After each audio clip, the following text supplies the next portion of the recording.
ഇതിന് വഴിവെക്കും. നല്ല കനത്തിൽ മേൽമണ്ണുള്ള പ്രദേശങ്ങളിലെ ചെരുവുകളിൽ വെള്ളം ഊർന്നിറങ്ങി ആ പ്രദേശമാകെ താഴേക്ക് നീങ്ങുന്നതാണ് മിക്കപ്പോഴും സംഭവിക്കുന്നത്.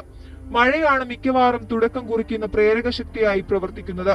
മണ്ണിലെ കളിമണ്ണിന്റെ അംശം ഒരു പ്രധാന ഘടകമാണ്.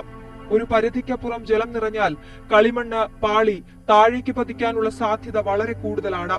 ഇത് നിയന്ത്രിക്കുന്നത് ആ പ്രദേശത്തിന്റെ ഭൗമശാസ്ത്രപരമായ പ്രത്യേകതകളുമാണ്. എന്നാൽ ഉരുൾപൊട്ടൽ നടക്കുന്നത് അതീവ സാന്ദ്രമായ കറുകറുത്ത കാർമേഘങ്ങൾ മലമുകളിൽ തട്ടി അതിവേഗം വെള്ളമായി മാറുന്നു. മേഘത്തിൽ നിന്നുള്ള വെള്ളമെല്ലാം ഏകദേശം 1000 തുടങ്ങി 2000 ചതുരശ്ര അടി വരെ വിസ്തീർണമുള്ള ഒരു വളരെ ചെറിയ പ്രദേശത്ത് പതിക്കുന്നു.